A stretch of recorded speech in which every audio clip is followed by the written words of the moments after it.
All right, we are live. Hello, Chris. How we doing? Greetings from the fifth dimension, and welcome to Happy Dance's Guide to the Revolution, my friend.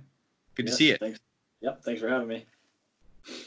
It's exciting to have you on, man. So many things to talk about. Obviously, it's a strange time right now with the coronavirus stuff, and that's all everybody's talking about.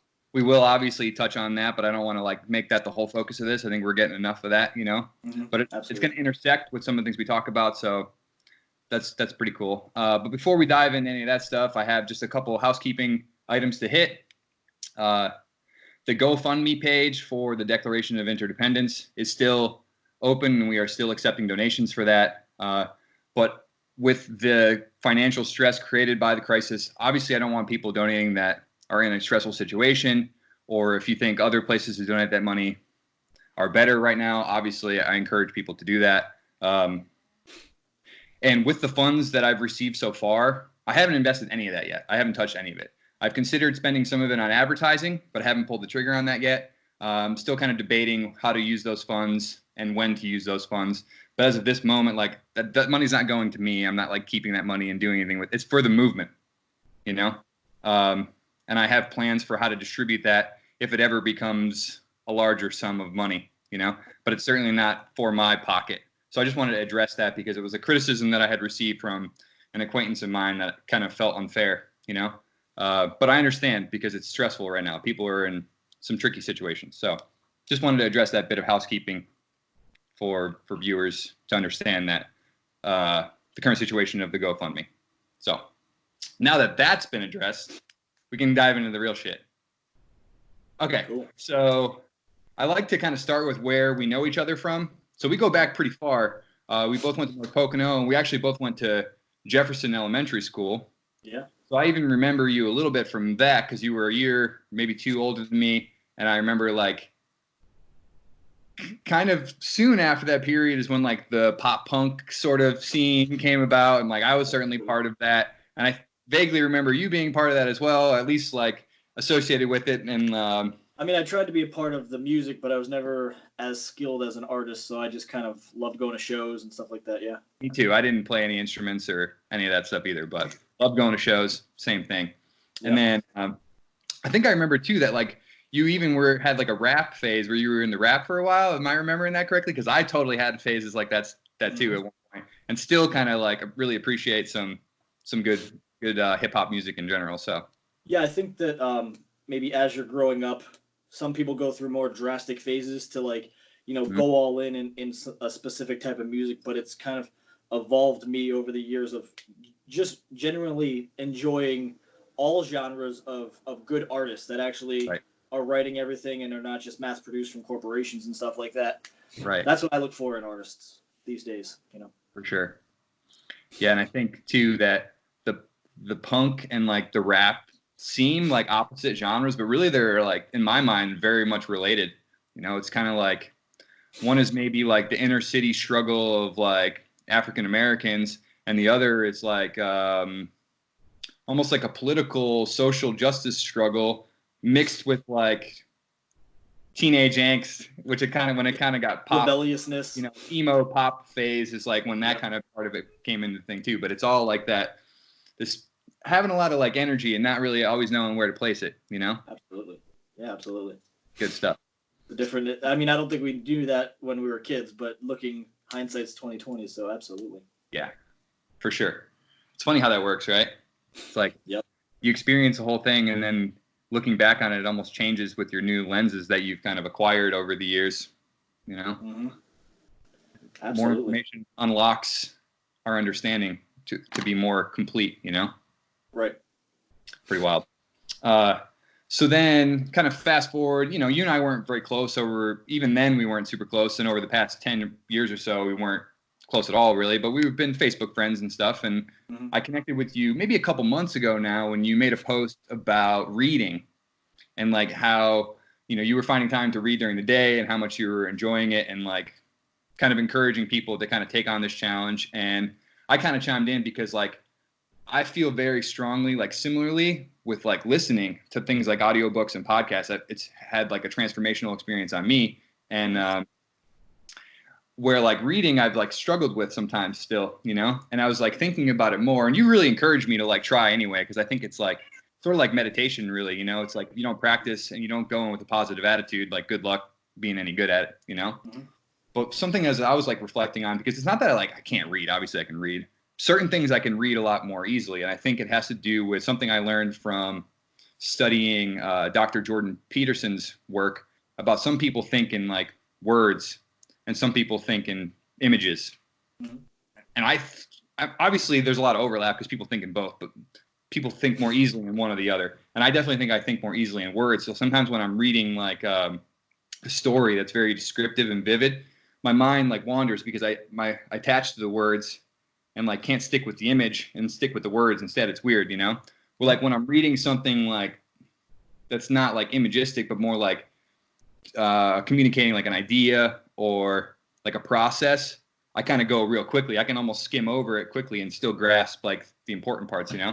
So it's kind of weird, you know? But I want to hear about like your experience with reading and like how, you know, what your habits are around it and like how it's impacted you in general.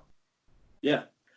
Yeah. And to touch on first what you said about that, I mean, everybody learns differently. And I just looking back from school, you know, I didn't do well for a teacher to just kind of preach their information and then, hey, go back and study. I'm a very hands-on learner myself. And so me learning, sometimes, you know, I need to go back and read something multiple times to fully understand that. But I think it's those moments when it's the things that don't come natural to us, like maybe it's reading or more visual. Everybody learns differently, but I mean, just making a habit of it. I mean, obviously, it all depends on what your focus is on learning. I, for the longest time, only cared about, you know, health and nutrition because that's something I really was passionate about. But you know, later on down the road, probably like 5.5 years ago, I actually, you know, gained a mentor in my life that, you know, really showed me some different books and different ideas. Like, hey, man, you know, I used to make the excuse, you know, every time I sit down to read, you know, I'll fall asleep. And he just said to me, well, just stand up and walk around. No one said you had to sit down and read, right? And I'm a big component of audiobooks too, podcasts, because like you said, information comes in at so many different sense gates that you can learn every which way. And I had a theory that I was kind of coming up with about, so I started listening to audiobooks because I do a lot of forklift driving at my job where I work full time. So I can have an AirPod in, you know, 8 hours a day for the most part. And so I was really trying to reprogram my mind in certain areas. And I was like, wow, okay, so on audiobooks, if you listen to those, you can listen at different speeds. Yes. So my theory was, man, if I listen to this at, you know, 1 or 1.5 or 3, as long as you incrementally increase it, it's actually going to hit different brain waves in your mind. And then there's this, I think it's I don't know what type of organization it is. It's called LeaderCast. And it was like a day seminar type thing where they have speakers in from all these different, whether they be chefs or neuroscientists, all these different things. And I actually, one of the women, she's a doctor, she gave a presentation, and they were all like 25-minute presentations. But she was talking about neuroplasticity and how the faster, she was saying the faster she talks, the more quickly you learn. And I mean, she'd been doing research for 20 years, and I was like, wow, how cool is this that I was just in the infancy of my theory of kind of figuring some things out. But obviously, you know, if I didn't go to this type of seminar to hear from 15 different people and kind of honed into what she was talking about, I wouldn't, you know, it might have taken me 2 more years to find out that this woman existed. And I'm currently reading her book now, and it's just mind blowing. So, I mean, to say reading has really impacted me would be an understatement because, again, there are so many sense gates, right? And a lot of people, they'll use their inspiration things from social media and stuff, which is great to find people that way. But I think to really slow down, and whether it be sit there and listen to an audiobook with a notepad and take notes, or sit there with a book and really dissect it with a, you know, like they taught us to do in school, but I was just never, I didn't, not that the information wasn't valuable, but I always looked, I'm like, okay, how can I apply that to my life right now? A lot of times school stuff was just like, you have to learn this because we say you have to learn this, not like this is going to make you a better person. Right. Yeah. Yeah. That's funny how long-winded. plays like such a huge role in that. You know, it's like I think it's Carl Jung said it, I believe, is a man with a why can withstand any how. I think it's how it goes.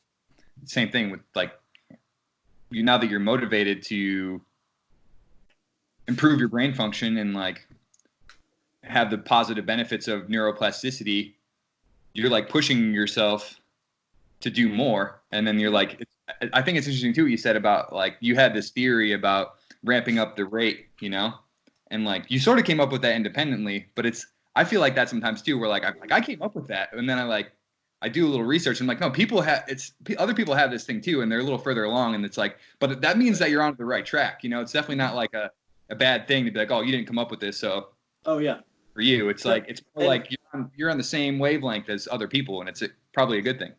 That's exactly what I was going to say, is that, you know, I never look negatively at the fact that, wow, someone did come up with that first, but it's like, man, you know, all like, not that it gives me the credibility because I did come up with it independently, Sure. but in the sense of, you know, you said on the same wavelength, like you were thinking at the same level as someone else, just maybe they've been doing it a little longer, you know, and it kind of makes me feel connected to that person in a sense. Yeah.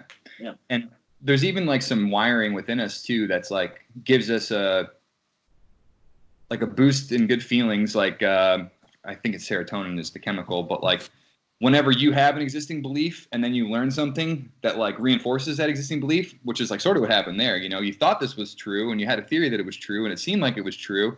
And then when you get that like reassurance that, oh, there's actually the scientist who wrote a book on this, it's like, damn, like I was like, feels good, you know? Yeah. Yeah, because sometimes when you're explaining it to someone that has no idea about a scientist that's been doing it for like 20 years, they kind of look at you like you have two heads and you're like, Chris, what are you talking about? Because you're still forming these. Mm-hmm. Yeah, so that does help. Yeah, for sure. Helps you not feel crazy. Yeah. So, awesome. I mean, so what kind of books have you been reading maybe since you kind of saw that post? Perfect transition. That was exactly where I was going to go is when I hiked the Appalachian Trail, I listened to the Harry Potter audiobook series with my then girlfriend, now fiance. And obviously that's a super popular book, you know, and almost changed the world really with its creation and at least had a huge impact. But I listened to that, and I had listened to it once previously, and I'd read some of the books back in the day. But when I listened to it this time, like it was I got a lot more profound like meaning from it. And I think it had a lot to do with studying the work of Dr. Jordan Peterson, who kind of taught me some of the religious themes in stories. And like having studied that and then like listening to the Harry Potter books, there's so much overlap. Like J.K. Rowling is like basically a genius with what she was able to do because she took like these ancient stories and brought them to the modern day with like combining it with like coming of age story with this main character and his friends, combining it with like this magic piece that like challenges your imagination about what's possible. And then like tying that in with like deep religious themes that have like that are really tied to, I believe, like our psychological roots as humans, you know? I think she nailed it, personally. Yeah, and I only kind of got into the movies when I was younger. I haven't read any of the books or anything like that, but I definitely came from, and I'm sure we'll talk a little bit about religion and stuff like that, but I came from a religious background that like my parents enjoyed us watching those kind of movies and didn't really look at them as like satanistic. Sure. So it was interesting now having friends that come from different Christian backgrounds, that it's like if you watch Harry Potter, like it's completely a different regard, and understanding. I think if parents teach their children that there is a difference, that this is a creative outlet, and there's many kind of debates that can go back and forth, but we always knew that it was fake. Like I kind of grew up like doing magic tricks, so I knew magic was fake. Even if it was like with wizards and stuff like that, I never looked at it like, wow, this is like a way that can like open a door for me. So I just believe in having our kids, children. I have an 8-month, almost 9-month-old, like letting them express themselves creatively, because my parents let me express myself creatively in many different ways, and I'm grateful because I never lost that sense of creativity. But with our schools, I feel like that's the first thing they get rid of is the art programs and the music programs, but they push the sports, which sports is team building for sure. But our minds that are creative. You think of Elon Musk and how creative his mind is and how higher level thinking he does. Mm-hmm. I don't know anything about him as a child or anything like that, but I'm sure he had a lot of creative outlets. Yeah. So that's important to me, being able to, teach the difference between what is real and what is not, but also, let Mm-hmm. children fail forward with creativity and ideas. Yeah. I want to go back to this thing about like the Harry Potter thing being fake, because like really it comes down to like your language, and something that Prometheus, who was my first guest in the podcast, he taught me about is vernacular, like how we define terms, and because it reminds me of the quote at the end of the books when Harry's speaking to Dumbledore for the last time, at the King's Cross spot, and Harry kind of asks him, like, is this real, or like, is it all in my head? And Dumbledore says, like, well, just because it's in your head, what makes you think it isn't real? True. And it's like, because for me, that ties back into the religious stories too. Like, what if they are stories? What if they're not like based on true events? That doesn't mean that they're not real. It means that they're not literal. Just like the Harry Potter stories aren't literal. Now, I don't know if you believe in like a literal interpretation of things like the Bible, and we can talk about all that. But in many cases, I don't. But that doesn't mean that it doesn't have that the stories aren't true, if that makes sense. Like they're true in a way that like they're true when you boil them down, even though the specifics might not necessarily be true. Right. I don't know. I don't know what you think about that, but it's interesting to think about because our minds, are they are so more like they're so much more powerful than we even know. And there's I don't want to misquote the story, but this is a true event that happened where there was a guy there. I think it was with like the Germans back in the Second World War, but they had two guys on like surgical tables, not to get graphic, but they were kind of they were showing the one guy, he was strapped down, that they were gonna kill the other guy and see how long it took him to die. So they pretended to slit his wrists, and the other guy, they blindfolded him and they took a piece of ice and ran it across his wrists, and then had a drop bucket that set like to give the sound of blood. And the guy that they did with the ice, he died in just the same amount of time as the other guy, and it's because of your mind knew that to be true. And there was another one with there was a guy that wrote, he was stuck in like a freezer cart, like a railroad freezer cart, but the thing is it had been shut down for like 6 months for repair, but he thought it was running, and he was writing letters to his wife saying, hey, I'm stuck in this freezer cart, I don't know how long I'm going to live. And when they actually found him, the thing, they said it was shut down for 6 months, and the temperature inside the cart was like 55 degrees, but he froze to death. So it's like the powerfulness of our mind and how, how wow. true it can happen. And I don't have the exact story because it's been a while since I listened to that on there's podcast, lots of stories like that though, right? Yeah. Or like crazy ones of like, moms like lifting cars and stuff off their children and stuff like that too, where it's like you can trigger things that you didn't even know were there. Right. Yeah. Yeah, it's powerful machine. I love studying the mind. That's why I'm reading that book. But yeah. So I start this podcast with greetings from the fifth dimension, which the fifth dimension is love. At least that's the theory that my friend Prometheus shared with me, and I tend to agree. And I actually have a theory on the sixth dimension now. Okay. I think it's thought. Thought is the sixth dimension. I'm kind of making this up, but hear me out. If you look at it like our evolutionary past, we at one point in time were optimized to live within 3 dimensions. Like left, down, up, right, back, forward, three-dimensional space. And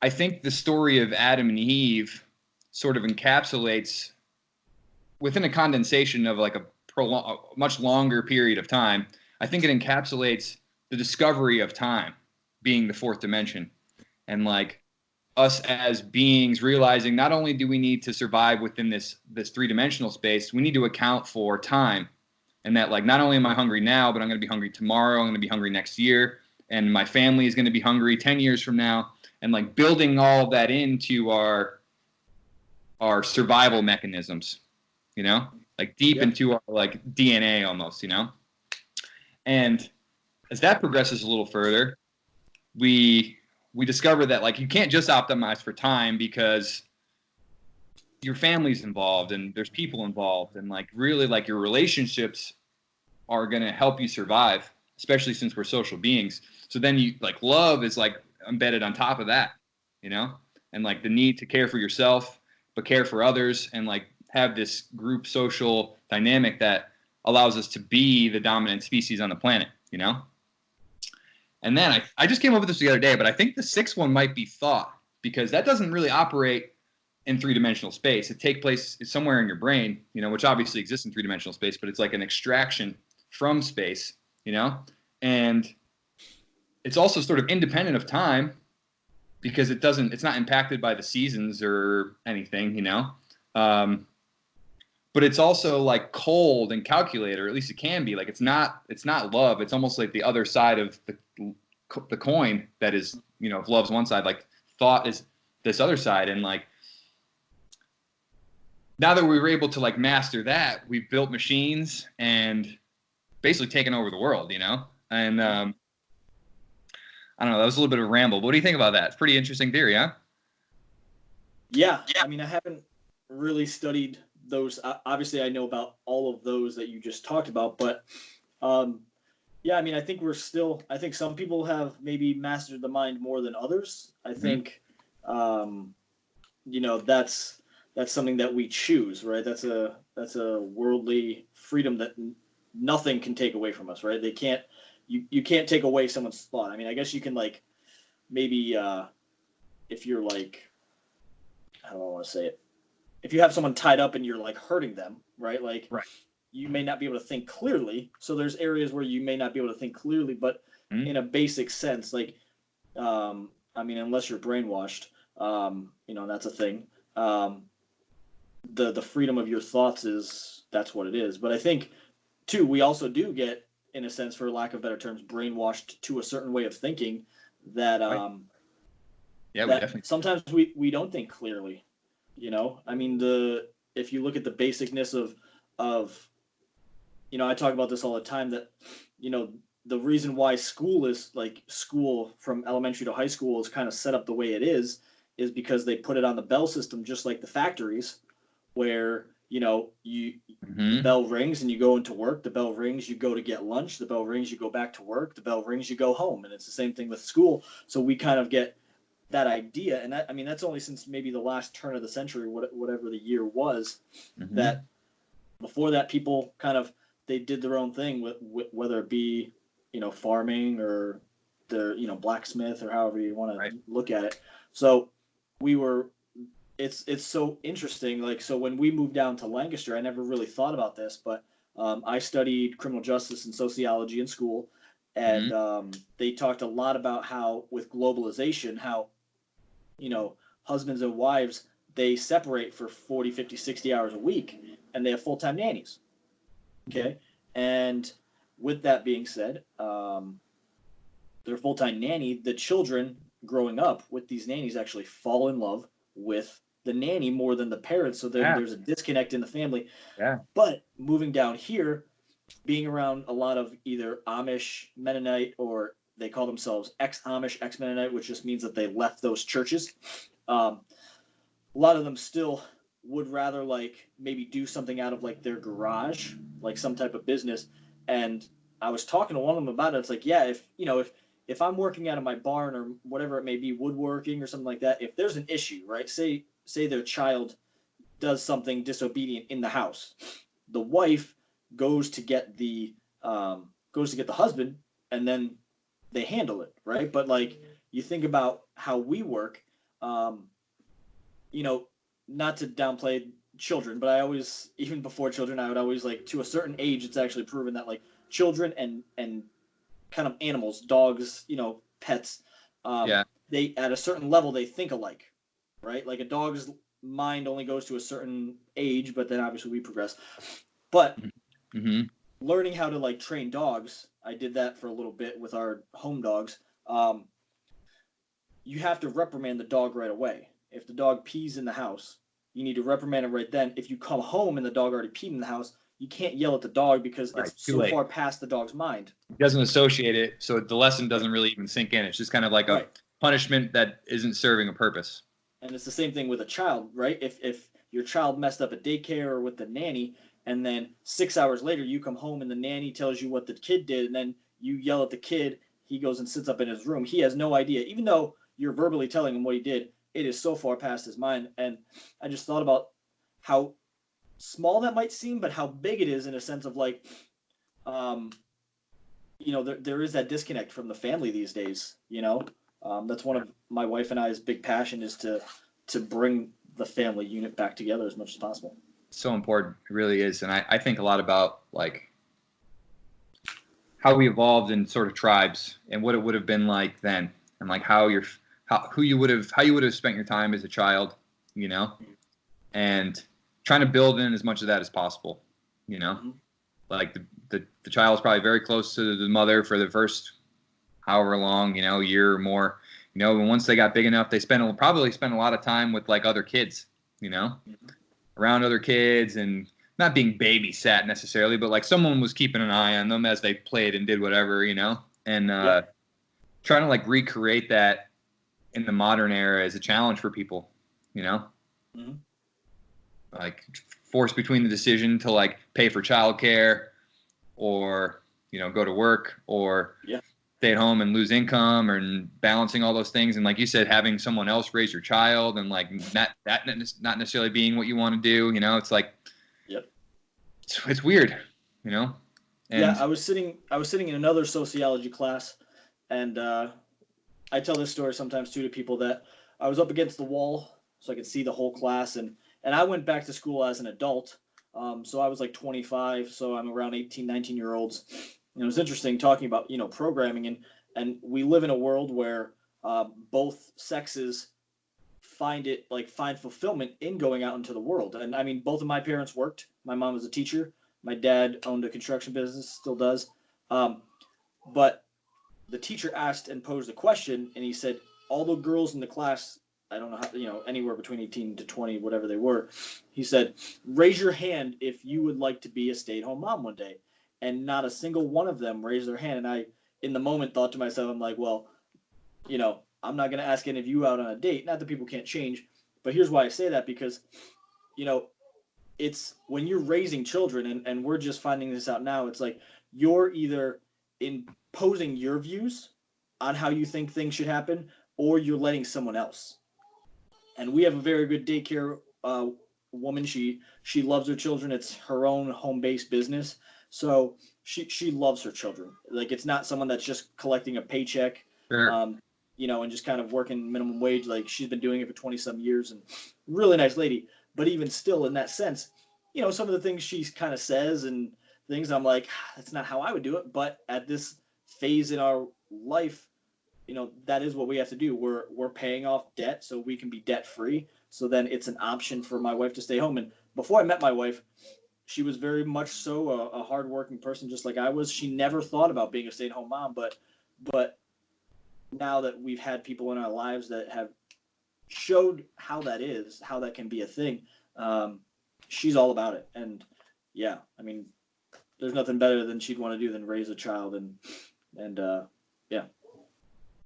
I think the story you told about being in school there at 25 and seeing that experiment go down with the 18 to 20-year-olds and the females in the classroom, like not raising their hand. I think like that's a topic that I really, really want to get into. I'm trying to like, not that you're not the person I want to talk to about that. I'm happy to talk to you about that, but I do want to talk to like a female, honestly, to come in and talk about like feminism and femininity and where the balance is, because I've learned a lot too. And some of this is like controversial, but like the differences between men and women and like how they think about things and what they find attractive in the opposite sex and what they don't, what they're looking for and what they're not, and it's like super interesting. Like as some on the left, like promote gender equality. What does that mean? Like, how do we define that? How do we measure it? How much of it is good and necessary, and how much of it is like pushing us to do something that we're not like supposed to do? Super. It's like I find it super interesting. I don't know how much you've gotten into it or like what you know, but I'm sure you and I can both talk about it, but it might fall on deaf ears if it's two males talking about feminism. That's what I mean. That's kind of what I'm getting at. Yeah, no, I understand. I completely not offended by you not wanting to talk to me. I will say that when I was at school, there was an extra credit kind of seminar that I can kind of go to, and it was a feminist seminar type thing, more or less just a panel. It was only 45 minutes or so, but it was a panel of men that they consider themselves self-proclaimed feminists. And I don't remember the whole discussion, but the thing that has still stuck out to me to this day is that, how boys and girls are raised is very different, right? So you got little Susie that's 5 and you got little Joey 5, right? You send them both out into the yard to play, and they both come in. This is hypothetical, but they both come in. They both scrape their knee. When little Susie comes in, mom wipes off the thing and says, let's sit down and let's talk. And right. But a lot of times what happens with little boys, they come in, they wipe it off and they pat them on the butt and they go out. Right. So although like you want to raise strong men, and I think we want to raise our daughter to be strong too, and we kind of speak that to her. But in saying that, a lot of times, now this isn't 100%, but a lot of times we don't teach our young boys how to communicate. And then, then they grow up and get married and they have wives that want them to communicate, and I have some friends that are, marriage therapists, and I've read some books on that too. And it's like, it's a lot harder to get the man to talk than it is a woman, but it goes back to your childhood, right? If no one really sat you down to talk and communicate, in a low, in just an even keel, you're not going to do it as an adult, or it's going to be a lot more challenging, and so that always stood out to me. I'm like, wow, communication in relationships is key. And really communication specifically about emotions, right? Instead of just like being angry, which is like maybe a trait of like toxic masculinity to some extent, like try to reflect on like why you're angry. What is it that's making you angry? How are we going to deal with this? Kind of slowing it down to, okay, as maybe the answer is respond aggressively. If you're angry for a justified reason, like someone's like, about to hurt your wife and you're angry, like aggression isn't a toxic trait at that point, But if it's like you're upset over your thing at work and you respond aggressively to like your wife now who wasn't even there, that's toxic. We can't have that, So it's like figuring out how to take some of this like wiring that's in us, like understanding our emotions and gaining that emotional intelligence to be able to deal with these things in healthy ways, Absolutely. It's a challenge. Absolutely. And also with men and women, I don't know how much we can talk about this, but there's another book that I read, and it was called Wild at Heart.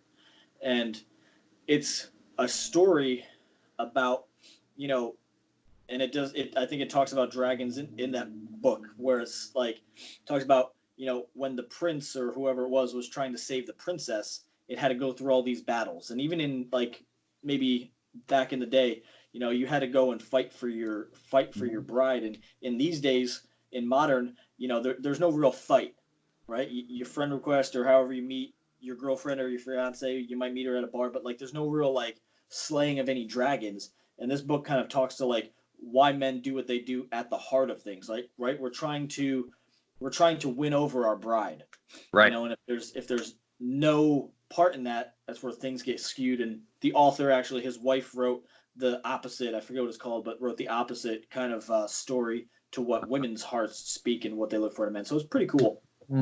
That's pretty awesome. Yeah. And that ties back into what we talk about with Harry Potter, because that's what J.K. Rowling did. She took that same story of like slaying the dragon, which is one of the oldest versions that I know is St. George and the Dragon, which is essentially the same story that you're talking about, which is the same story in Harry Potter 2, Chamber of Secrets. And it's like part of our evolutionary history in biology. You know, it's like Harry goes down and he fights the dragon and he saved Virginia, Ginny, the virgin. It's the same story, you know, and it's because women find that heroic action and bravery attractive, because it is attractive, you know, and there's so much more to it, but like it's fundamental to male-female psychology, I think. That's why those stories are so old and so popular. Yep. Very true. Very true. I want to transition this into, because there's still a bit of like masculine, feminine related to this next thing, and it ties in with the religious thing. It has to do with the Star of David. I mentioned that to like you briefly in some of our messages that we exchanged, that I was like really looking forward to talking to somebody about that. So I think like now is the perfect transition because it relates to all this stuff. So I think the foundation for me, again, goes back to like studying the work of Dr. Jordan Peterson, because like most of what I'm about to say is like ideas extracted from stuff that I've listened to from him. But it kind of occurred to me when I was watching the movie, what is it called? Not Angels and Demons. Oh, The Da Vinci Code. I don't know if you've ever seen The Da Vinci Code. If I have, it's been a while, but there's a brief part in it where they're talking about the search for the Holy Grail. And they look at like the Last Supper painting, and they basically argue that like the way Jesus is standing, it's like this shape. He's like standing with like his arms down and like wide, and like creating like the pyramid hierarchy shape, you know? And like they're looking for the Holy Grail in the picture, and then he points out that there's actually no Grail. There's not even a cup on the table in the painting. And then the Grail is actually like next to Jesus is Mary Magdalene potentially, and it creates like this shape. The way like the distance between her and Jesus creates like the inverted triangle shape. Mm-hmm. And when you overlay like the inverted triangle with like the hierarchy triangle, you overlay them on top of each other, you get the Star of David. And what the movie kind of argues is that like this is the masculine, representative of the masculine, and this is the feminine. And the movie kind of argues that there was a sort of a conspiracy in whatever, the 1300s or whatever the hell year it was, to like suppress the stories in the Bible about the divine feminine, about Mary Magdalene, about the children of Jesus and all that stuff. And it kind of goes in a different direction, but I'm going to kind of pull it back and just focus on like the symbol here instead, you know? I think there's a lot of like useful information kind of buried in that symbol, right? Because Jordan Peterson talks about the need for the hierarchy, and like this is like competition, capitalism, individualism, you know, and that's like part of the divine masculine, to like compete and try to be like better and improve. And Peterson talks a lot about how that has to do with like sexual selection too. I'm not going to get into that, but it's like related to our biology, therefore, you know, and that also the hierarchy isn't only human, that this hierarchy exists like across nature, and lobsters and bulls and lions and fish and everything, you know, it exists. So if like to connect this with what we're talking about too here, with like the modern thing of like capitalism and socialism, to me, this is capitalism. And this is socialism, the divine feminine.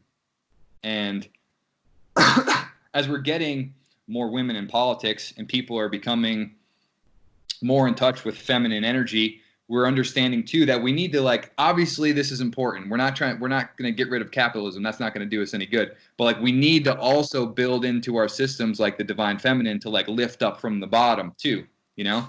Well, like the masculine focus is like climb the hierarchy, do as best as you can, and like make it to the top, because when you make it to the top, you have your choice of mates, you have access to resources, you have access to different hierarchies. There's a lot of benefits for going out and slaying the dragon and climbing the hierarchy, you know, where the feminine is focused on like this other problem. It's like, okay, what do we do about all the people at the bottom? How do we account for lifting up the people that are most hurt by the systems? How do we bring people up, you know? And that's why I see this constant debate between capitalism and socialism, which to me, this is like cooperation. it's like distribution of resources. It's like collective rather than individual, you know, and that we can't just like say pro-capitalism all the way 100% or like pro-socialism 100%. We have to like figure out a way to balance production and distribution, because these symbols are showing us right here too, you know? What do you think about all that? I know I just kind of rambled for a second there, but I think, go ahead. No. I'd like to study that more as far as like the ideas and really, you know, to digest those types of things. But, you know, from certain posts that I've had on different social media outlets, you know, some people have said, you know, there are already forms of socialism to help people in this country, and I'm not disagreeing with that, you know, and I mean, Social Security in itself, you know, I think it was good for a generation, and there's always that talk of like, is it going to be there for our generation? And from learning that in books, as far as not only the Social Security, but also like people's like 401ks, and obviously with current things that are happening right now, you know, we've seen over the years where like people's Social Security has been frozen, or right now, like, I know people that their 401k, you know, right when everything hit, like they lost like $10,000 like that out of their 401k, you know. So I don't know if this is going to show people that like you shouldn't just rely on that, you know. So I think that there are things that need to be cushions, right? I mean, you know, in this country, we say that like if you come here from another country and kind of, you know, lay down and fall asleep on a park bench, you know, you're granted like a certain level of like security, right? And if someone comes here from another country at age, I forget if it's 55 or 60 or whatever it is, like 5 years before you can retire, whatever that like age is that you can get Social Security. It's like 5 years. You only have to work in the system for 5 years to get like Social Security, which is crazy, you know. Not to say it shouldn't be done, but it's like, okay, you look at someone who, you know, and it all depends on how much money you make. So like, say you work a factory job and you're making $30 an hour for the last 5 years of your working career, and then you get to dip into Social Security when someone's been working in it for 40 years, and then kind of gets the same thing. Maybe they only ever made $20 an hour, right? So that person that got you know, the ability to make $30 an hour is probably getting more money than the other one. And yeah, I mean, I like to keep things like bring them down to the core of what they mean. So like, I mean, socialism in its core gives, you know, the government power, and capitalism, without this being political in any sense, like capitalism gives people the power, you know. And thinking of that, like, I always think of just like if you're giving the government the power to say like, hey, we're gonna decide what's best for the people, it's called like a third party payment or something like that, right? And there was a story I heard, you know, it could be fake, but you know, everyone pools their money together at a job, and it's like if you're late, right? If you're late, you got to put money in the pot for the month, and at the end of the month, whoever, you know, pulls the name out of the hat wins, and they buy a gift for that, right? And long story short, the receptionist forgot to buy the gift. She runs out on her lunch break to get lunch and sees this huge frog in like a drugstore window, like a big frog. They bring it in and they say, "Oh, so and so won," and then here's your prize, and they give you a big frog, right? That's a third party. Like, there's no impact on Susie, the receptionist, for buying that frog because it doesn't matter to her. And as silly as that example is, in a sense, you know, when we say, hey, government, here's our money, you do what's best with it, rather than like me do what's best with it. I think of it like giving money to charities and nonprofits. I would rather choose to give my money to certain charities or things like that. So I get to look at their background, look at like what they stand for, look at how much money is actually going to the actual like funding of what it is, right? I ran one of those, I won't say what it is, but one of those like races where you do obstacles and then you do, you run and do obstacles. Spartan race or Tough Mudder or one of those things. One of those, yeah.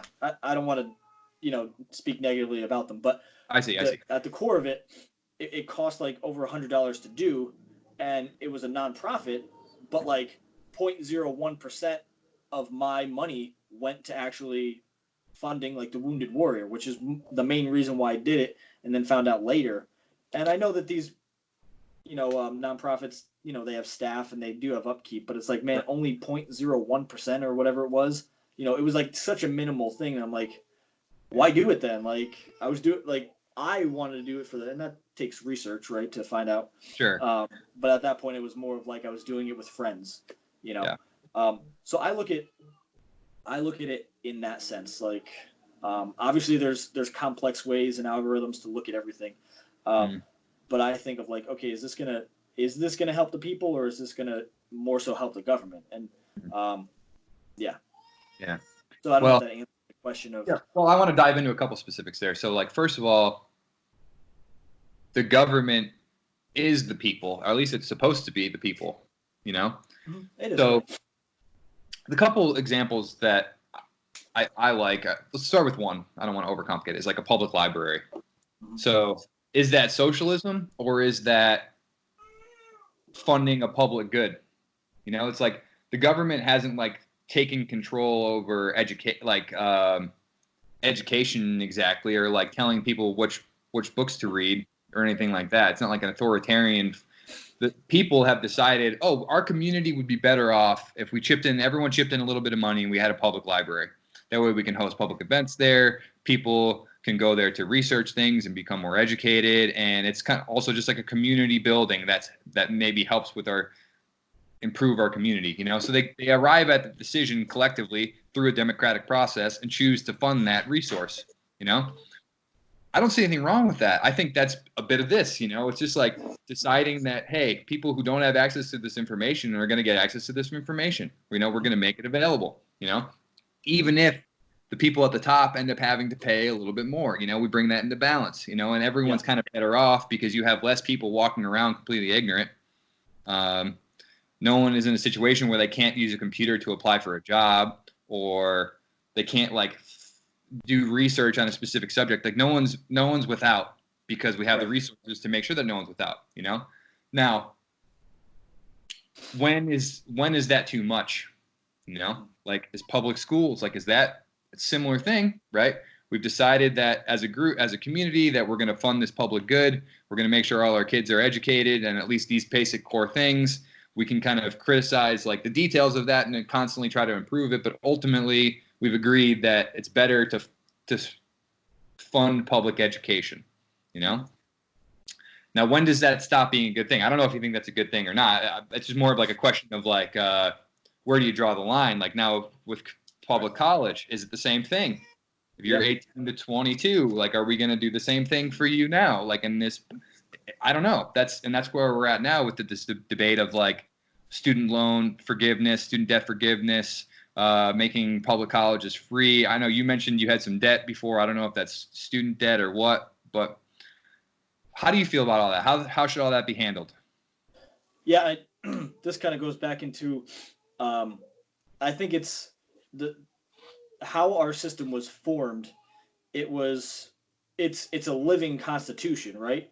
And being said, it's like we need to, as people, and I'm guilty of this. I mean, I have it right on my bookshelf behind me, but I don't know the Constitution inside and out, and all of the Bill of Rights and everything. But I think it's learning that so that we know what our rights are, so that we can make those. Because I'm not disagreeing that the government was set up for certain things like roads, the postal service, and certain things of that nature. Taxes weren't instilled until like permanent taxes, income taxes wasn't instilled until like 1913 or something like that. But if we don't know, then that higher power that you're talking about, they're able to obviously you see articles where it's like this politician or this senator or house is like trying to slip this bill in and we need to fight against it. It's like those things probably happen so much more than we ever know. Mm-hmm. And that's what's mind blowing. It's like there's a kind of like a thought.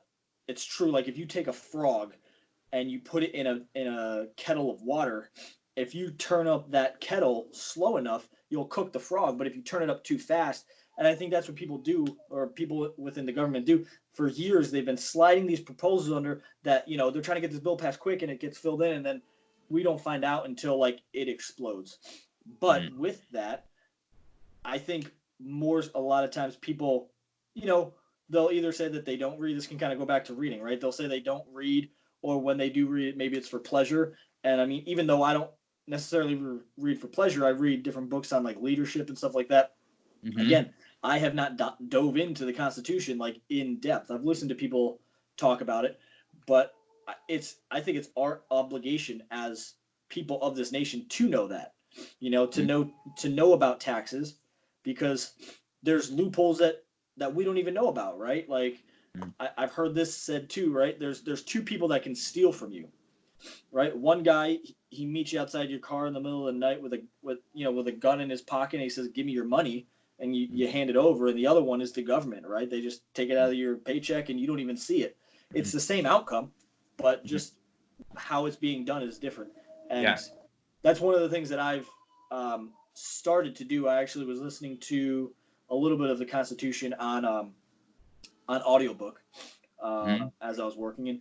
And it's like not something you can just read quickly, right? It's like just like if you were to read the Bible, it's like not something you got to dive in and like slow down a little bit. And it does take time, but I think it's our obligation to know the difference, because I don't disagree that we need both of those sides, the feminine and the masculine, to make these things work. But yeah, we have those guys in the House or Senate or however it is that have been sitting there for long periods of time. And who do they have backing them? They have councils of lawyers that know the Constitution, that say, hey, here's a loophole. Here's how you can get more money in. Here's how you can stay in there longer. So we're doing it to ourselves in one form of ignorance, right? Because I don't know, I could probably name all of my friends, and probably maybe one of them maybe read the Constitution. I mean, that might be stretching it, or maybe they learned it in school. But the people that know that type of information the most are the ones that are taking advantage of it, whether it be taxes, whether it be a Constitution, all those things, right? So it's public information for us, but we just have to either capitalize on it or not. Yeah. It reminds me a little bit of like economics and the assumption that like every person is like a rational actor. It's like a terrible assumption, and it's proven like time and time again in economics, because people aren't necessarily rational. So like even if somebody did know the Constitution in and out, they're still going to like go with their feelings anyway.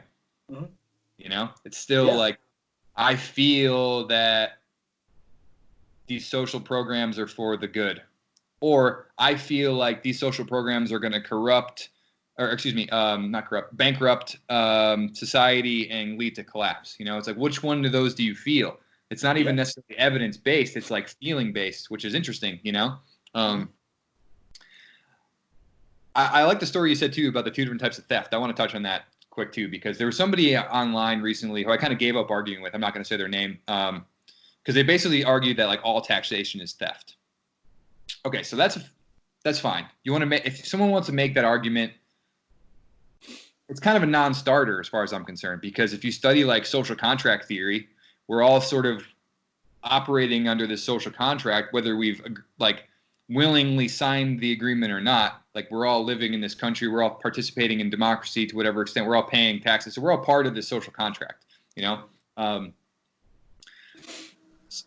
so you can't like benefit from all of the things that taxes provide us, whether that's roads or public schools or public libraries or security from the military, all that stuff, and also claim that it's all theft.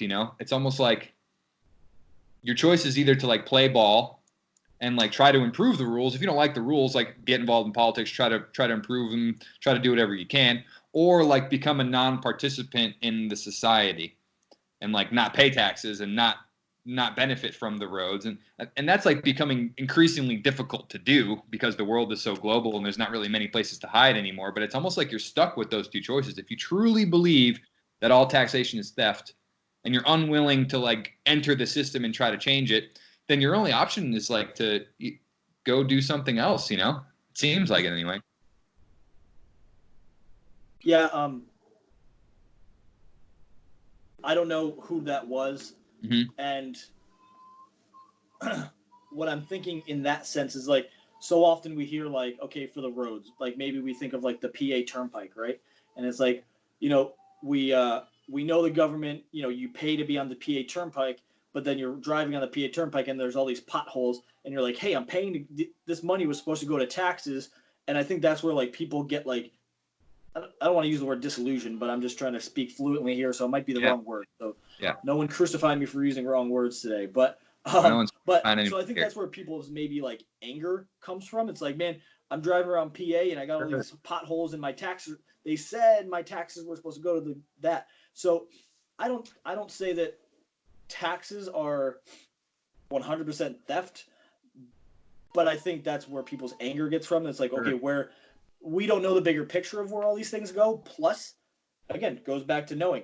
Like, we haven't researched, okay, this is, or completely studied, this is what they have the ability to do with, right? Like, you know, so people might think that they're lining their pockets, or that conversation go on for a long time. But well, there are. that's where it goes to, is like, if Yeah. we're paying adequate taxes and the systems are failing us, then the answer isn't pay more taxes. The answer is deal with the corruption, right? Right. Because in theory, how it should work, if I were to have some creative control over it, for the roads, for example, the government would decide what sort of taxes to levy in order to support the cost of the roads. But they're not the ones like fixing the roads. They contract out the work to private companies to fix the roads. Right. And they hire the company that's going to do the best job for the lowest price, and they take care of it, and they're contractually obligated to complete within a certain time frame and to a certain level of quality, and it's all sort of controlled, you know? The problem comes in with corruption. Well, now the government's taking the money, but the person there is corrupt, so they're actually going to give the job to their buddy and his company, and because it's his buddy, they don't necessarily have to do a great job. They're going to get the contract anyway, and everyone skims off the top, and therefore, like, the money that we're putting in isn't sufficient enough anyway. So it's like the real problem is corruption, because the system could work if people weren't corrupt. But how do you stop corruption? I think that's the gazillion-dollar question at this point.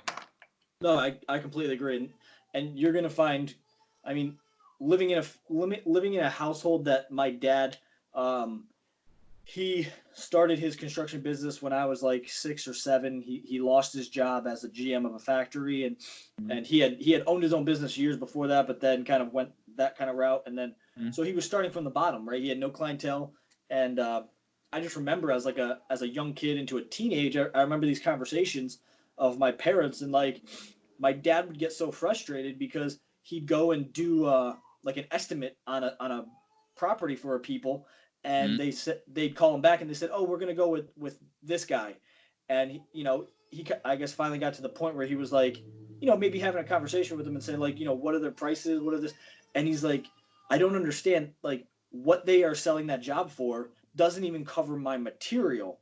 Lo and behold, again, you think a few months later they'd call him back and be like, hey, can you come fix this? Like, they haven't returned my phone calls. They like half the job isn't even done. And like, it used to frustrate my dad. Now he he has a great clientele where work comes in, and he's built that rapport. But like, as an early person, if they don't trust you and they don't know your work, it's just very interesting. So yeah, there is a lot of corruption, and that is, how do you get to the bottom of that, and it's hard. I mean, there are a lot of good people out there, but that's another, that could be a downside of capitalism, in a sense of like, I forget what it's called, price snowballing, where you think about like, if I have a product and you have a product, and my product is $10, well, you're going to sell your product for $9.95 to underlie me, then I'm going to sell my product for $9.75, and we keep going until it's zero, and then it's like, okay, where to go from there, right? So there's so many factors that could go into that. But where were we talking? I wanted to touch upon something you said with taxes. I should have written it down, but I don't know. Maybe it'll come back to me. But yeah, what we were talking about, just to kind of like recap, was this kind of constant balance between capitalism and socialism, or socialism isn't even the right word for this. Really, it's like funding public goods, because like I want to talk about Venezuela here in a little bit too, but like what they did with like nationalizing their oil, like that's, I think, I could be wrong, but I think like that is technically what socialism is. And like that's not the same thing as like funding a public library. You know what I mean? It's like something it's different. There's like a distinction. Like we're not advocating for like state ownership of resources. What we're advocating, when I say we, I would say democratic socialists are advocating for more public funding for public goods, because it's for the public good and ultimately probably saves us all in the long run, you know? And basically what they're arguing from like a feeling standpoint is like we have too much of this and not enough this, is really what they're saying. And from like a feeling standpoint, you know? Yeah. Yeah, so with Venezuela, I mean, I know I had posted. Yeah, you brought it up. You basically said like they were one of the best, richest countries 60 years ago, and they implemented democratic socialism 10 years ago, and it's basically been a disaster ever since. So we kind of got into it. Go ahead, pick it up. Right. No, yeah, and again, like if someone is, I want to state like whatever, like obviously we have to when we're voting we have to pick a party, right? And like I want government in my pocket as least as possible to get done what that is. So that's the bottom line. Like not saying Republican or Democrat, like, because I think that's what divides us, right? And what we need to do is see where we come together. And I was having a conversation with someone the other day. It's like, okay, we a lot of people, we might agree like on 95% of the things, but we're always talking about that 5% that we disagree on. So then it's like, man, that person's like a piece of crap. Like, and it's like, well, let's focus on the good of what we do come together with and work there and not put a label on it. I mean, I know that's what people like doing. They like compartmentalizing people. Okay, you're a construction worker. Okay, you're a doctor. Okay, I know you. I know kind of like, and they don't get to the heart of the person. And I think we as beings, we all want everyone to live a better life, but it's like, okay, how are we going to get there is maybe a different path. But yeah, so I did post on that, and what I'm getting at with that is like me posting that Venezuela became a democratic socialist country to someone who is a democratic socialist who's looking at the good in things from that perspective will look at me posting that and say like, well, you're a piece of crap. Like that's not how I see it. So it's different perspective and it's different lenses. And should I have, maybe I shouldn't have posted that label, right? Like I'm not perfect, you know?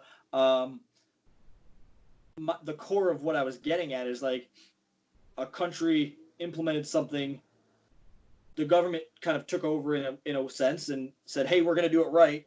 And they went from like the fourth wealthiest to the 175th or whatever it meant. So me saying, you know, me putting that label on it, I shouldn't have done that, you know, being sensitive to having friends on different things and not trying to, I guess my goal for that wasn't to offend, you know, which clearly it did. And that's my fault, right? We need to get better as, you know, like, I mean, you could scroll through posts of people and it's like, man, everyone's just attacking each other. That's why I like having real conversation, because like, hey man, that's not what I meant. You know, that's why like you can read a text from your fiance or I can read a text from my wife and I'm like, man, she seems angry. And like, you know, then you call and you're like, yeah, I'm not angry. Like I just, you know, but our fingers sometimes mean different things than our thoughts and our words do. And it is what it is. You know, I'm not going to take that down because then it might portray a different message. Yeah. Right. Like, oh, he's trying to hide it. So, the goal of that post was just kind of like, I guess just to say like, again, back to my core thoughts that like the government is here for a reason, right? They're protecting our borders. They do protect us. Like my wife and I, we love and support our military as much as we possibly could, because, you know, we wouldn't have this country if they weren't going and dying for us overseas. And you know, some people can be mad at that like, oh, look at all these soldiers dying, but like they signed up for that, right? Like when you sign up to be like the president's secret service, you're saying, I'm willing to take a bullet for my president, right? Mm-hmm. That is the job you're signing up for. Not everyone's going to sign up for that job. Right. Just like not everyone's going to sign up to go in the military and be in active duty and be on the front lines. Mm-hmm. And we could say like we shouldn't do that, or like, but we won't have the freedoms that we do here, right? Mm-hmm. And you know, so much that we take for granted, you know. The military is a whole big ball of wax, and like, I'm gonna back up before we get into that and go back to your posts about Venezuela and stuff. So I kind of feel like something that frustrated you when people started criticizing you on there was like people were trying to put you in a box and like simplify you and put you in a category, you know. And I think part of that is like human nature, because we take a complex thing like you as a person and like simplify it into something that we can understand and like deal with, you know. Yep. And part of it's like necessary, and another part of it is like laziness, you know.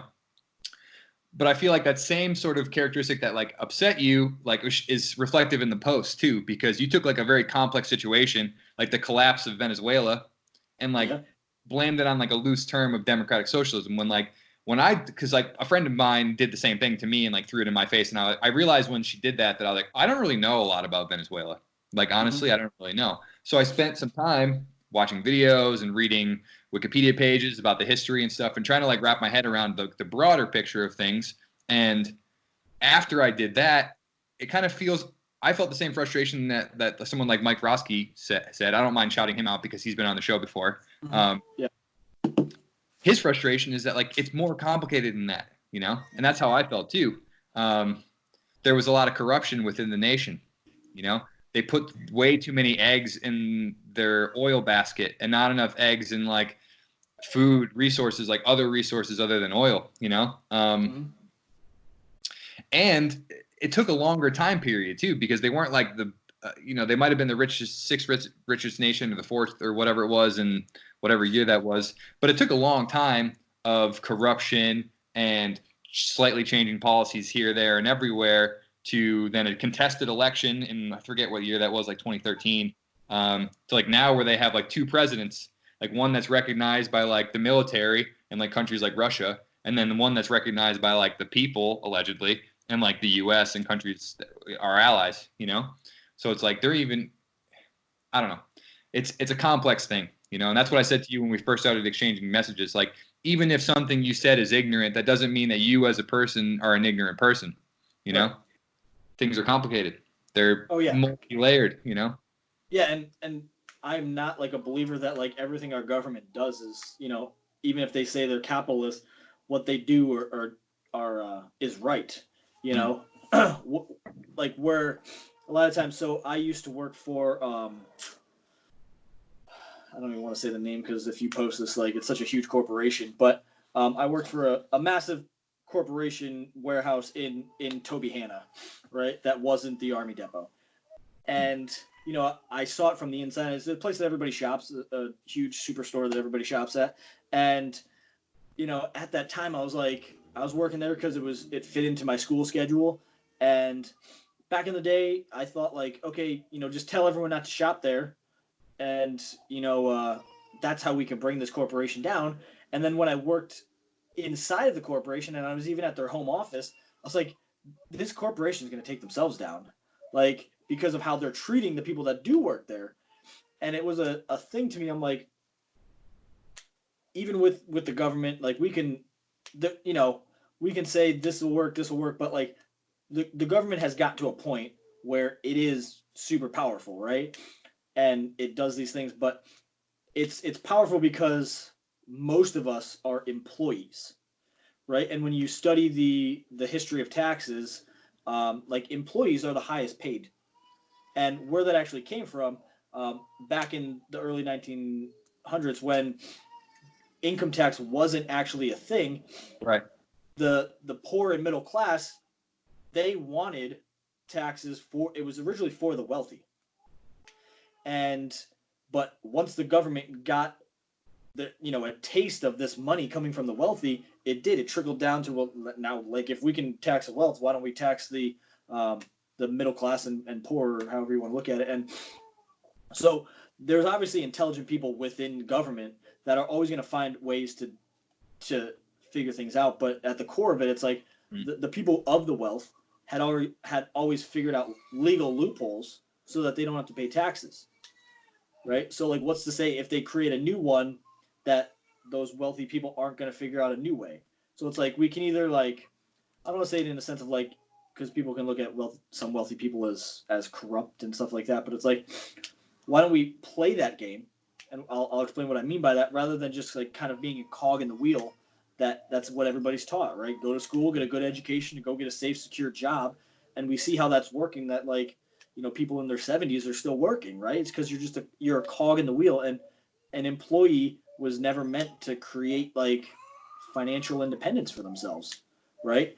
But I'm pro business in the sense of, maybe not huge corporation business, but like getting back to like what our country was founded on. Like if you can, work your day job, but also own some type of business that, you add value to the marketplace, because this could be a long topic, but like if you are an employee, the company that you work for is probably adding value. And yeah, if you're a hard worker, yes, you feel like you're adding value. But like in a global sense, like when I worked in the factory, like loading trucks, I'm like, was I really adding value, or was I just like adding value? I was adding value for the company, but I was not actually adding value to the marketplace. Whether, say someone's really good at fixing iPads, or really good at, teaching people how to play music. Like you can add value in a business of your own, right? So you're adding value.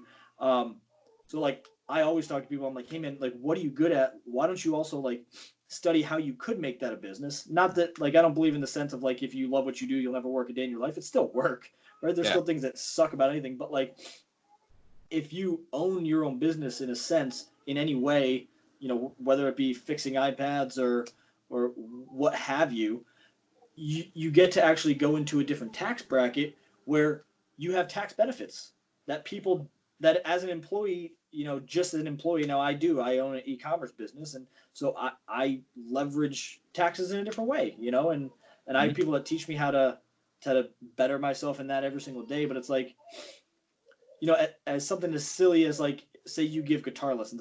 You don't play guitar, right? No. But if you gave guitar lessons, right, and you drove to people's houses, right, you had a service where you drove, you could actually write that driving off as a tax advantage, and not that we should focus the rest of this on taxes, but like, it's like, it's there for a reason. You don't get taxed on that. If you just did it as a hobby and you never actually created like an LLC or a corporation, you wouldn't be able to write that off in your taxes. That's just like a hobby level thing that you did. But if you made it legit, and I mean, it's not that hard. And people say, well, like, I don't know much. Well, again, public libraries, right? All this information could be found in some public libraries, maybe not all, but you could definitely find this information on how to do it. And and start. And when we were messaging, I was talking about a book that I was just reading called Crushing It by Gary Vee. And when you say Gary, is that the same person that you referenced earlier as your mentor, or is there a different mentor that you had? No. So yeah, Gary Vee's not my mentor. I've heard you say his name a number of times now, and I just thought they might be the same person. No. So Gary Vee, and it was kind of touched on in the video that I posted, where Gary Vaynerchuk, he's like a. I don't want to give too much of his background, but he does a lot with social media. Like he took his family's wine business and made it like a multi-million-dollar business. He bought into like Facebook.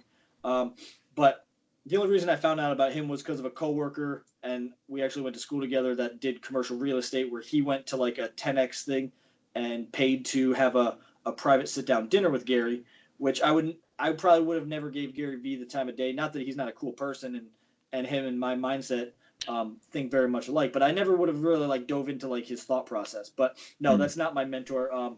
My mentor actually is the reason why we moved down to Lancaster. He was like a high school teacher, and his wife was a probation officer, and they had been helping people, myself included. I was indirectly, brought into him, and but he's been teaching us, different types of, wealth building type of assets and stuff like that. But he's not an English teacher anymore. He graduated at the age of 32, from some of the things that he's done, and now they live in Florida. But with saying that, no, I just think Gary Vee is a really cool individual and has a great mindset. But in that book, Crushing It, he talks about how, you should work your job, your 9 to 5, but then you should work on your passion, from every other moment. And he talks about in the book where, like, obviously people have obligations. They have their, they have their wife, they have their kids, they have, their sick mother, and not downplaying that. Like, everyone has that. But every other time, if you really want to make something of your life, you need to dedicate that. Dedicate your time and energy to whatever you think is good. And he interviews people that have implemented his crushing it lifestyle to all these different things, from like beekeeping. And so it's really cool, like, that there's someone in the mass media that's explaining that, because if you look at like before the industrial age, like, obviously if your father was a farmer, you probably grew up to be a farmer, right? So then you bought a farm and you did the same thing. But like, now we've been programmed that it's like, okay, you need to go to school, and you spend all this time learning all this, the whole chunk of information, but it's like, okay, now you need to find out what you're passionate about. And that's something to do with like trade school, right? Like, a lot of people that go to trade school, they get to focus in on that 2-year period of like, okay, what can I do, and like maybe make it a business. But you go to this 4-year school that's just another, you don't get into like your main stuff maybe until the 3rd or 4th year, or like grad school. So those first 2 years you could still be figuring out what you want to do. And it's like, that's my thought of like, the school education system says that they want to make you a well-rounded person. This is what I never agreed with. I'm like life makes you a well-rounded person, right? There's some jobs that you need higher level math. Nothing I've ever done needed higher level math. I still had to take those classes, right? So it's like, and there's the two edges of the sword that, like, okay, well, you needed that to, like, open your mind and different things like that. But I'm like, if I needed that, I would do that. There's so many other ways to open your mind, So it's like, why not let people focus on maybe what they are interested in, and then we'd have people that are actually doing things. And yeah, I don't know. I do think we need some serious educational reform. For sure. It's kind of a strange time though, because like things are changing so quickly. It's hard to prepare people for a job because the jobs are changing, Right. It's challenging.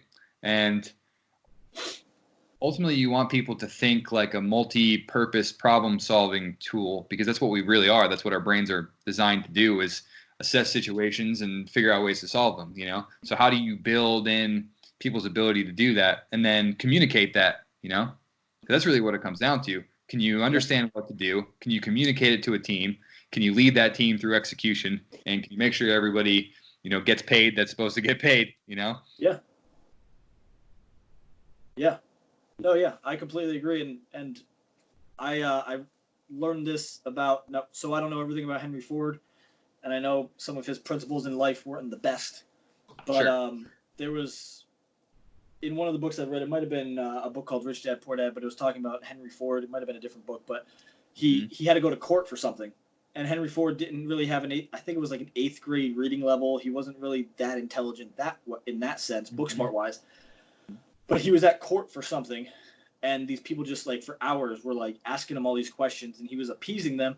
And after like 2 hours or something, he stopped the person and he said, "Listen, and it was like a rude question, I guess. And he said, I'll answer that question, but I just want to let you know, I don't fill my mind with all of these.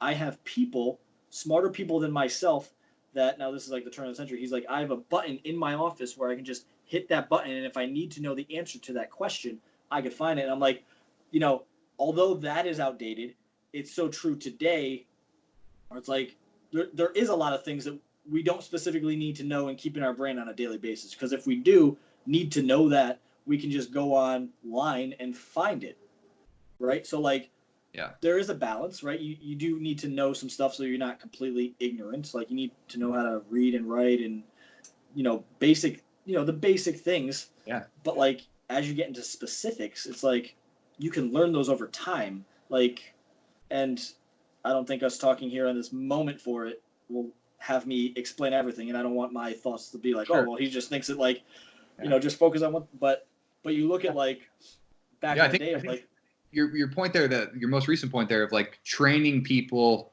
to be able to research things properly. Yeah. You're faced with the question, maybe not all of us have a button in our office we can just press and bring somebody in to get the answer, but we all have access to the internet and we all have access to this information. But how do we sort through it? How do we know what's bullshit? How do we know what's true? how do we know what to believe?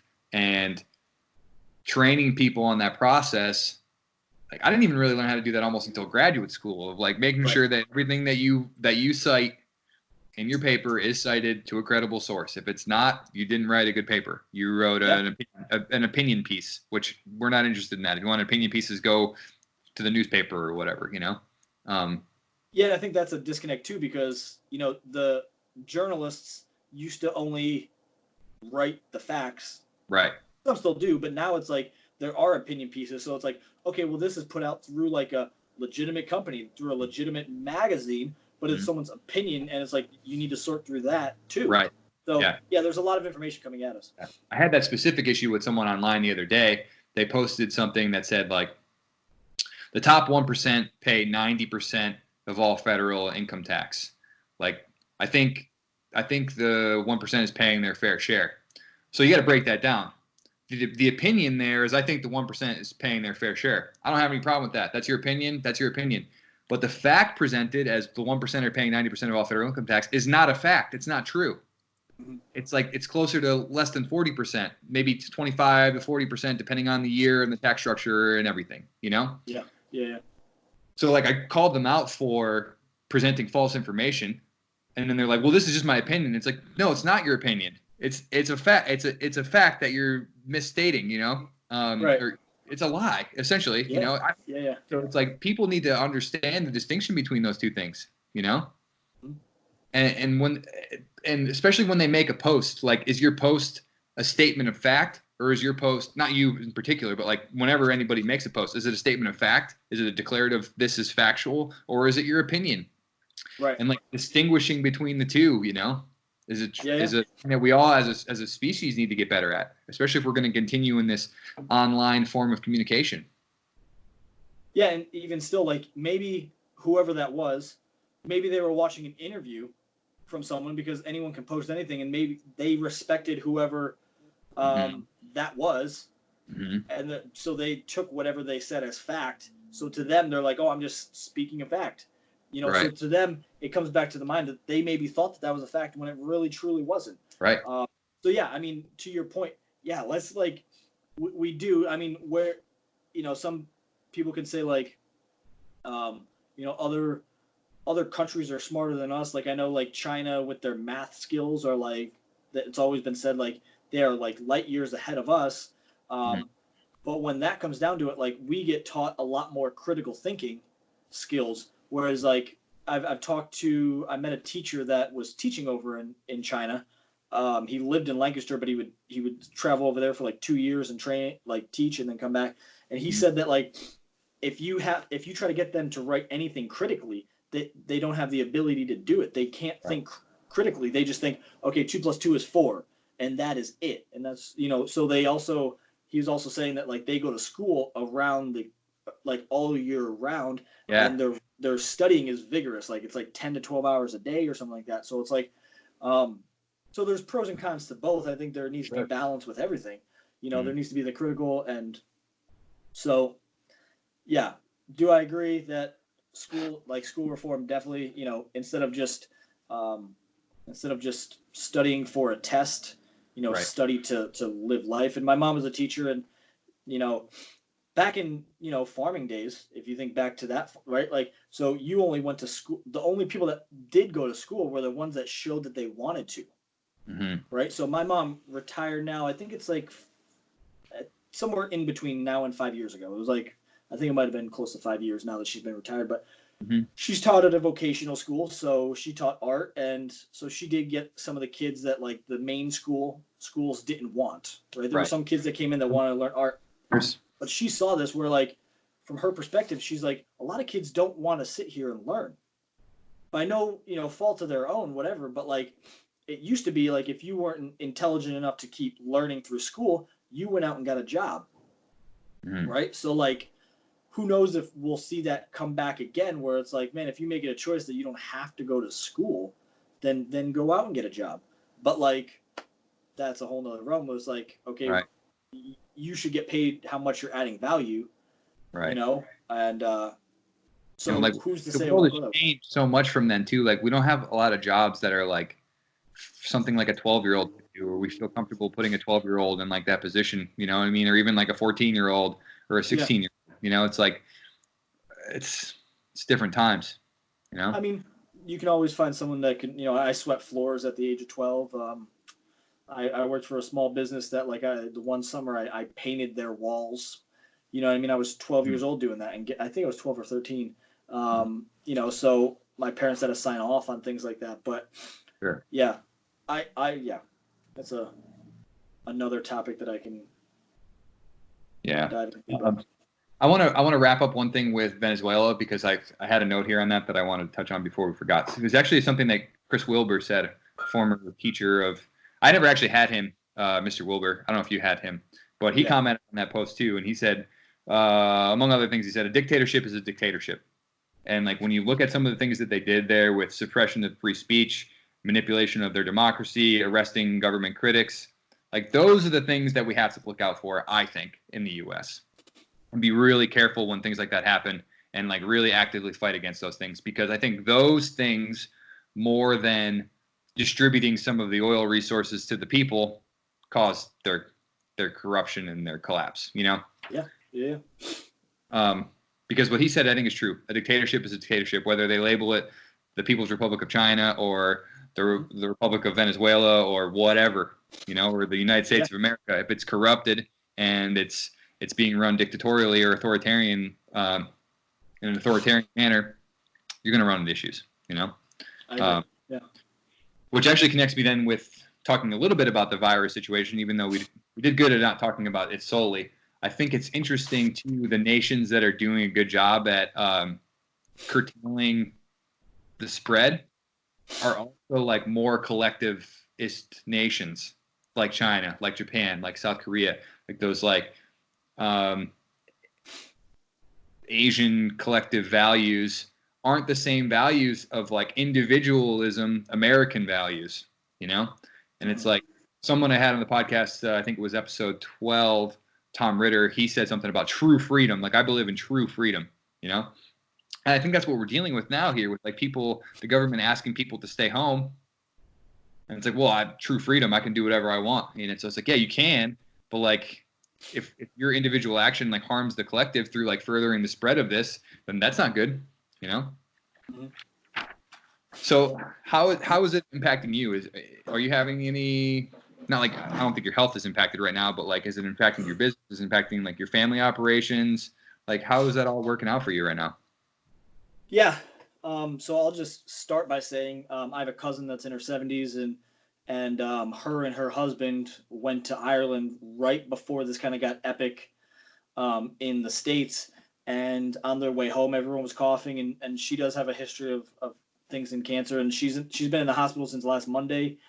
They almost pulled the plug on her over the weekend, and so directly it has affected our family in that sense. We love her to death, and we want everything. We want her to recover, but yeah, some people may say freedom is like this vague thing, right? Like I believe that like you're not free unless you are financially free, right? But with that freedom like comes like intelligence, right? Like, okay, I'm free to do whatever I want, but understanding the impact that your freedom has on other people is true. You can't just say, oh, I'm free, so like I'm going to go to the store and I don't care if I cough on somebody. Like, that's ignorant, right? So there needs to be a balance of that where like, has it affected us? Like, my wife and I live a very active life where we enjoy home time, but like we are out and about a lot, so it's affected us in our schedule that way. But we've done a lot of the meetings that we do via, the internet, right? Like what we're doing right now. And like, so although like we currently don't have the freedom to go out and like sit at coffee shops and, do those types of things, I have the freedom to sit on here on a webinar or, a video chat and still have my freedom, right? But like, if you don't have that, like, I think if they completely like shut everything down, right? Like took away the internet, took away all that kind of stuff, like that would be like taking away our freedom. But, I mean, as far as affecting my, our day-to-day works, I mean, my wife works in physical therapy. I work in construction. I work for a company that's been gracious enough to give us some work from home. for at least the time being, which is good. I mean, she's been working, but they've been sending, there hasn't been as much clientele. So like people have been like taking a day off here, taking a day off there. So I truly think that, it's almost like it's going to affect every single industry, no matter what you're in. It hasn't too much affected what we do online because anything that kind of gets shipped or anything like that, like those types of things, they haven't shut down FedEx and all of those things yet. But I mean, if they do, that would affect things, right? Mm-hmm. But yeah, so I mean, as far as family goes, it hasn't affected us like our direct three, but it has affected my my cousin, which is a little bit upsetting. Definitely. But I look at everything in a circle, right? Like what I do full time, I work for a fencing and decking company, and so people might have some reserve, like have some stuff saved, but like if you're putting an addition on your house, that's like a luxury, right? It's not a necessity. So Right. like although there might be people that have already budgeted for that, so the job might be coming in, it's going to affect you. And they shut down surgeries, so if people aren't getting surgeries, they're not, there's no purpose to go to rehab unless you're like rehabbing someone that got a surgery before this all hit. So Right. so yeah, I'm being positive because I believe, again, what you put into your mind is going to create your outlook on life.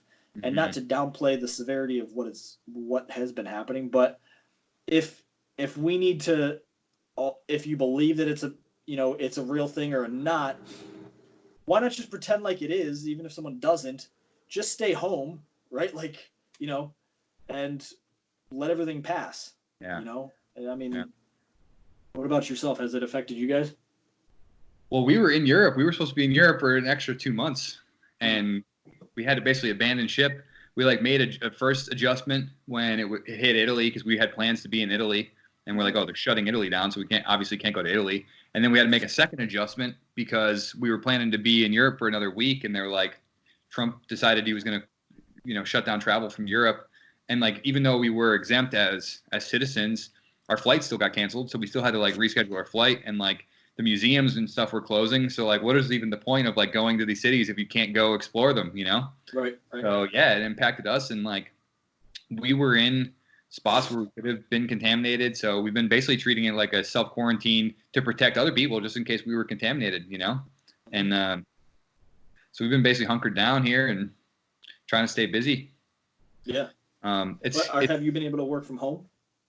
I'm not working right now. I'm not working right now. I'm doing this podcast and doing some self-development things and just enjoying myself. I worked hard straight out of high school, going to college, and had good jobs and saved well. So I'm not in this position right now where I need to like stress my personal finances. So I'm kind of just waiting it out for right now. And then before this virus stuff hit, I was planning to certainly by late summer, early fall, be working somewhere full time again. Yeah. That's probably still going to happen, although it's kind of strange right now. I'm not sure exactly how this is going to play out, Yeah. So I'm fortunate in that way, Yeah, absolutely. I forget what I was going to say on that point. No, but yeah, it is a thing where like, I mean, everything, it happens so quickly, right? Mm-hmm. They say like it's invisible, right? So like you can be carrying it and not have any symptoms. So like it went from the point of like following social media where, people are making jokes because they don't really know. And then it transitioned into serious. So it's like, well, I still have all those like funny things in my head, but now I need to be serious about this thing. And one of the things, although I don't believe in censorship, it is our freedom of speech. But what you touched on before, like, hey, is this just a joke, or is this fact? But then that kind of plays into like, if you explain a joke, then it's not funny anymore, right? So like, there's all these levels of like layers of the onion. But Right. Facebook, just as a precautionary thing, which again, double-edged sword, started like taking people's posts down. Yes. Right, because it was causing like unnecessary stress on people's lives because like you don't know, it is affecting people, it isn't. So yeah, those things, there's always, I guess there's a gray area in a sense where it's like you know, I don't know. It's like, it is a sense of, it is touching our amendments, where it is censorship, freedom of speech, where you're like, hey, I posted this. And I saw someone got something taken down where they were posting something of the Bible, like Jesus saying, like, I am the breath of life. Like, and so they took that down. Right. Mm-hmm. So it's like, so there's overlap of like, okay, this didn't have anything to do with the coronavirus, but maybe like someone was just posting a prayer that someone, that maybe, hey, this is some positive, like that, Yeah. Why they take that down? That's weird. Yeah, I don't know. I saw it and I was like, oh, that's pretty crazy. But I don't know. Maybe I don't know the people of Facebook. So, yeah. But what people don't understand is you're on a social platform that's controlled by Facebook, and everyone just hits agree to all those terms. But once you post something on Facebook, Facebook owns that post. It's mm-hmm. one of the bylaws. So like they have the right to take that down, though, right? So it's not just a public forum. Mm-hmm. You hit agree. So it's your own fault, not speaking you, but it's your own fault if you don't read those things, so you can get ticked off. But mm-hmm. Facebook owns that. It's a, you can download it for free, but there's rules and regulations that they have, and if they need to take something down. So yeah, it's a. Yeah. Yes. Facebook lives in this weird space where like it's treated like a public forum, but it has like private ownership with their own like interests and agendas and stuff that they're. So it's like, it's almost, I wouldn't be surprised if within like the next 10 years or so, something emerges that replaces it sort of. I mean, Twitter sort of already has done that, where it's like not as controlled and people can kind of post freely, and where you don't have someone like meddling with the outcomes and deciding what's right and what's wrong, because I understand why they do it, because they're providing a product and they want their product to be a certain way. Yeah. On the other hand, it's therefore no longer a public forum, Right. Yeah, like you said, I don't think people realize that. Flagging things that aren't true. Mm-hmm. Like you'll scroll and you'll see something and it's like, oh, that's weird, and then it says like underneath that this actually isn't true. Like this post actually prevents either false or like misleading information. And I was guilty of like sharing something one time, and it let me know like immediately. I'm like, this is not true, and I was like, oh shit, I better delete that before I look stupid. And that's weird too, because then you're in this weird gray area of like them still controlling like what's true, but they're really not. They're linking you with like an independent site that is verifying facts or whatever. But it's just really interesting times that we're in with all of this digital media and what to censor, what not to censor, Absolutely. And but going to that Crushing It book, he talks about all those different platforms, and it was written 2 years ago, but he, if you follow him on different social media platforms, he talks about it like, but that book dives into like, if you are trying to like make this podcast a thing, right? Like different outlets need different styles of information, or how much, right? Like you do a long form podcast, right? But that isn't like how Instagram is set up. So like you'll see these podcast people, like I follow a guy, he's a retired Navy SEAL. His name is Jocko Willing, and so he has his guys, like his one of his co-host guy that is on there.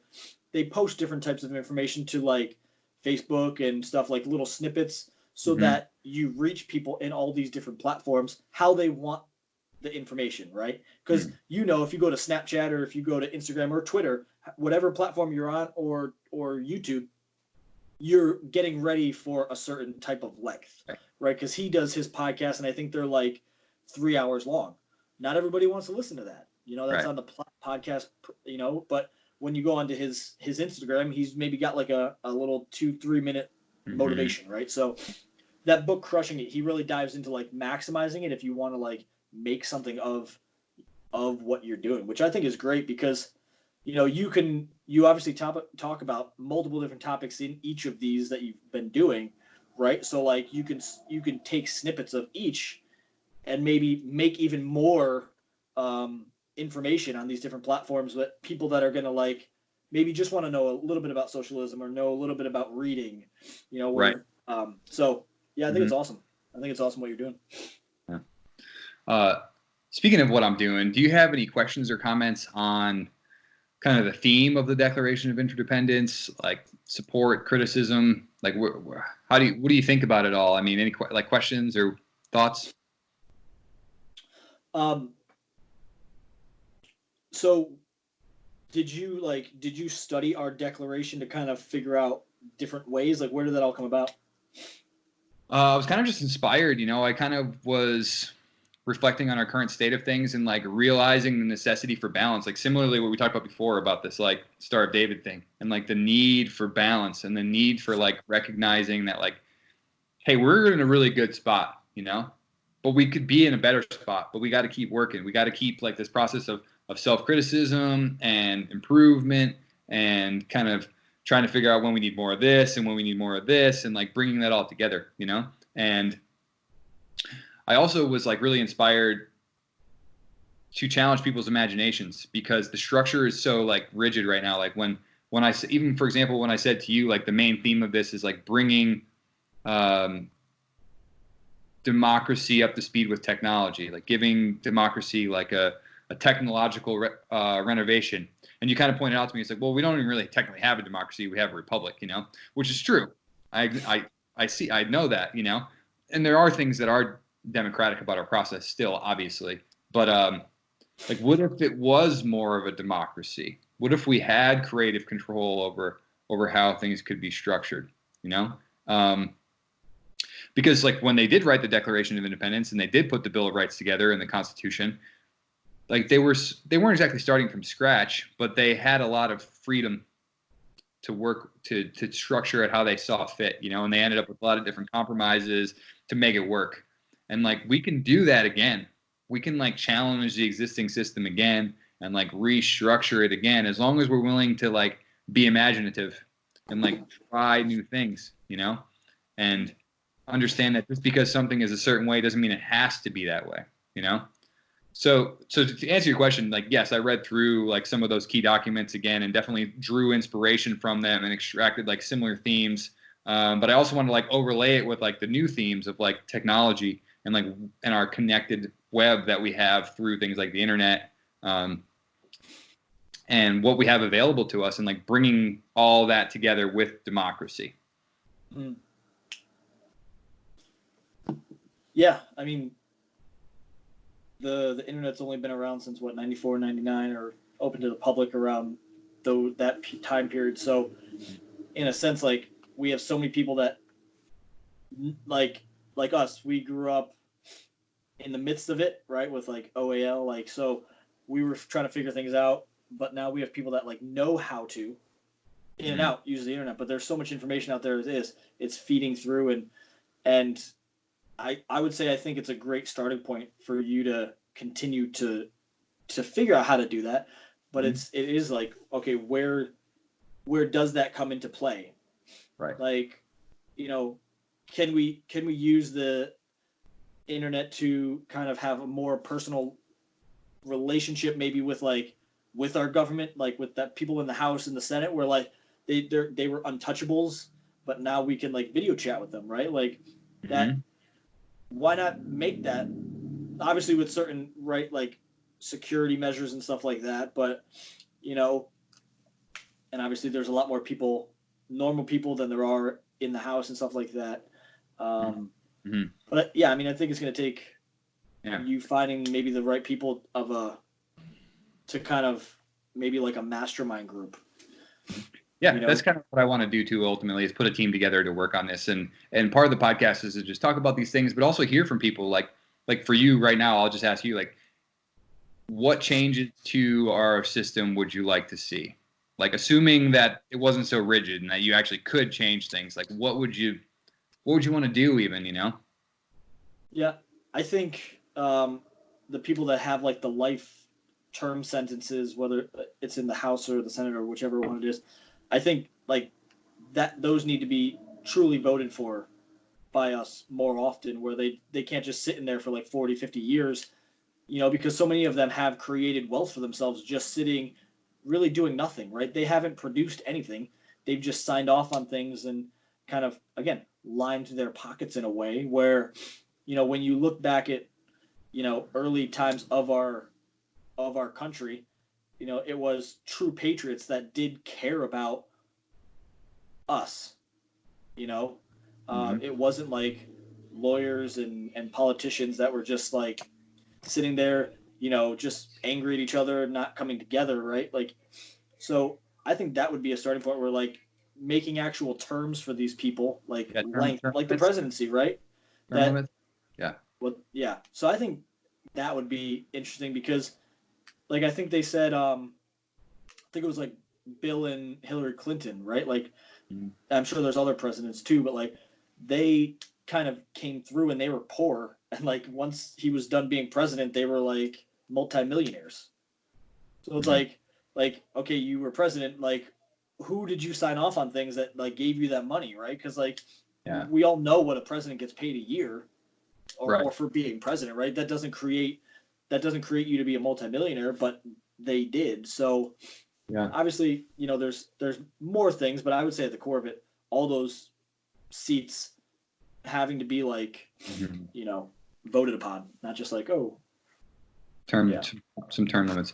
Yeah, it's, yeah, it's interesting too with stuff like that with like career politicians and ending up with like large sums of wealth because for me it depends on how they got it. Like if you got it by just like getting your annual salary and like saving your money, maybe writing books and selling books, oh yeah, um, even like doing speaking engagements, even getting paid for speaking. Like I don't necessarily have anything against that, but like when you add on things like corruption and taking bribes and taking money or like having conflicts of interest within government that you're gaining money through your like private sector interests, that's where like I start to have like real problems and like these people should do serious jail time for doing things like that. I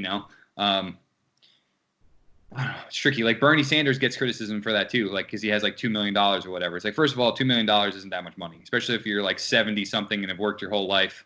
Like to have a net worth of 2 million, it's almost like you'd have to fuck it up to like not have that almost if you're gonna work your whole life and be a professional. yeah, yeah, Um, for sure.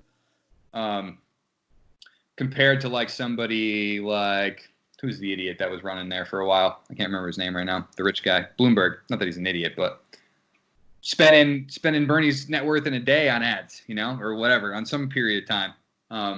It's different. It's different. It's a whole different animal. Yeah, yeah, Um, and I think when you have access to maybe sitting, behind the scenes, whether it be the House or the Senate, like right, these proposals, they kind of they go across your desk all the time, mhm. right? So it's like, how do you decipher whether or not they sign something like to their personal account or whatever it may be, right? Where Right. they're like, oh, this is going to benefit me, and it's like, okay, by the time that deal, whatever went by this person's desk, by the time it got to the public, it was too late. Mhm. You know what I mean? So like, there are some things like if you think about like the stock market, some people invest in the stock market, some people don't. But I just found out Mhm. recently, like if you were going to buy a share of Berkshire Hathaway, right? Warren Buffett, one of the wealthiest people in the world. If you wanted to buy one share of his stock, which obviously it's been growing for decades, right? It's somewhere around $350,000 for one share. It's like our generation doesn't have that ability, right? So I mean, you could look at the pros and cons about that. It's like, okay, like that business was started when you and I weren't even a thought in our parents' eyes. It Right. might not have even been a thought in our parents' eyes, right? So like, Right. Right. so we can hate on that, or we can just look at the current situation and study Mhm. it and figure out where this wealth is going to come from, this Yeah. today's wealth. And yeah, so no, I completely agree. Like, I'm not against people um, having wealth, Right. right? And because there's good people that have wealth and there's bad people, and like, um, but I think like to say someone like Jeff Bezos. Now again, I don't know much about him. Right. I've studied a little bit. Like obviously he got a divorce, and so like there's some things that weren't going on that were right. But like he started, when you look at like, okay, I go back to the core, right? Mhm. His wife, that they're not together anymore, she like was the breadwinner, if you were to label it as that, while he was starting Amazon. Right. He was starting Amazon out of his garage as a bookstore in a time that no one bought books online. No one even Right. wanted to put their credit card online, right? So he was Right. taking a chance, he was taking a risk. He saw the value in it, and what does he do? He has created a service that now, even this time right now, is booming, right? We were at the grocery store over the weekend, and there was a girl, she clearly worked for Amazon. She had her jacket on and stuff like that, and she's like, she's like, one of the biggest things that I'm delivering right now is medication. Yeah. These people that can't leave their house. So like, even in this time, Amazon is still adding value to people's lives that cannot go out and get medication, right? So like, so to say like we should take his wealth away just to give it to the people of less fortune, it's like, I mean, if they haven't done anything to deserve the money, it goes back to that. Like, I watched a documentary on Robert Reich. Do you know who he is at all? I might be pronouncing his last name wrong, but he was an economist for Bill Clinton during his administration, and he's wrote a few books on, like, the first one, and the documentary I watched was Inequality for All. And then the second one was Saving Capitalism. And when I read Saving Capitalism, I was like, I was beginning my journey on what capitalism really was and like diving deeper into it. So I was like, okay, this is interesting. And he was very like center of the road. And then it was like the very last chapter or two chapters where he started talking about like how everyone should be like at the age of 18 given like a salary for not doing anything of like $100 and some or whatever the number he was that he used it. I was like, without him saying it, like that is a form of socialism. It's like you're giving someone something for nothing. So like, what motivates if a kid, well, let's just say it's $1,000, right? Now, if someone's getting $1,000 for doing nothing, like, say they're studying the stock markets and doing stuff, they can go in turn use that for, adding value. But it's like how, it's that balance of like how many people are going to use it for value. But it's like, why would I go get a job? I've heard this with people that go on unemployment. It's like, when I worked for that huge corporation, right? When times would come where like they would go on unemployment, it's like the people were making more off of their unemployment than they were if they were working. So they're like, why am I going to work? But like, they're getting that unemployment by other people's tax money. Right. So I'm like, it seems like on paper it might be a good idea. Okay, like let's not let people behind the eight ball. But it's like, okay, different perspective. Why not we use our brains and not let an 18-year-old sign off on a $100,000 loan that has such high interest rate? That's putting them behind the eight ball. If you start a kid off at 18 and they don't have any debt because they didn't get financially like dug to China with $100,000 of debt, from 18 to 21 or however long it takes you to get through school, that's the eight ball. Not, I mean, if you start someone making $10 to $15 an hour at 16 or 18, if they don't have any debt, that's not a problem. Like, let them live at home with their parents. Let them like save that money, and that's not the issue. Like, obviously things go up with inflation, and people can have a long conversation about that like, how the cost of living hasn't gone up with how much people make per hour. But then that'll go back into my but like my idea of, hey, own something for yourself. We taught little kids as little kids to like, go outside along the road and sell lemonade. Like, why not figure that out? Like, I don't think it matters what age you are to own a business. I just watched a YouTube video of this young girl where they had no background in farming, and something happened with her mother where she was like, she had some type of cancer, and she had like savings from maybe Christmases and stuff like that. I could send you the video, but please. She took her savings that she had and started buying chickens, and put up the fence and all this kind of stuff, and started raising chickens, selling the eggs locally to people in her town. And I think she was making like $15,000 a year, which doesn't seem like a lot, but the father said if she didn't do that, they wouldn't have been able to survive. So like, it just takes that creative mind, which you were talking about, and knowing a little bit like, hey, kids, like to say that the only way to succeed in life is to go to school and get a good education, to go get a safe, secure job, which isn't always the fact. We know, we both could probably name at least 10 people that graduated with a degree that are not using that degree. Right. Was that a waste? Right? You don't get your money back for not using that degree. Mm-hmm. But, so like people can use the excuse of like, I can't start a business. Like you can make a business out of anything. People can make a business out of anything. You can make a business out of this podcast. Good. If a company wants to partner with you because they like the information that you're sharing, Mm-hmm. they give you the ability to monetize that, then you have a partnership there. Yeah. Not everything has to be just started like, oh, Yeah. I'm starting a lawn care company. Yeah, not everyone's going to be able to start a lawn care company because if you do it the right way, it's probably looking at $20,000 to $50,000 to get all that equipment. But if you partner, again, not everybody has this ability, but like if you partner with your dad at 16, he buys a lawnmower, you pay him back, and then you start understanding how money works, and you put that money into a fund, so that when your lawnmower breaks, you have someone service it. I sat down with a kid who started a lawn care business when he was in high school. He's in Yeah. college now. He's studying business. And so his dad owned a lawn care business, big time, right? But I was like, okay, so you worked for your dad. He's like, no, I started, my dad helped me buy the first one. I paid him back. But he actually, through Facebook ads, he hired his friends in the summer Yeah. Yeah. that they worked for him. So he ended up not even cutting any lawns. He had anywhere from like 10 to 20 friends working Wow. for him. He was posting things in grocery stores. He was posting things on social media platforms, like and he just took a Yeah. little bit, there's nothing wrong with that, right? Like we could say like, but that's what your job does. Like they don't hire you. I mean, obviously you're not currently working, but speaking out to the masses, like Sure. most jobs don't hire you because like you're the most attractive person. I know I would be fired if that was the case, right? Like they hire you because they're making money off of you.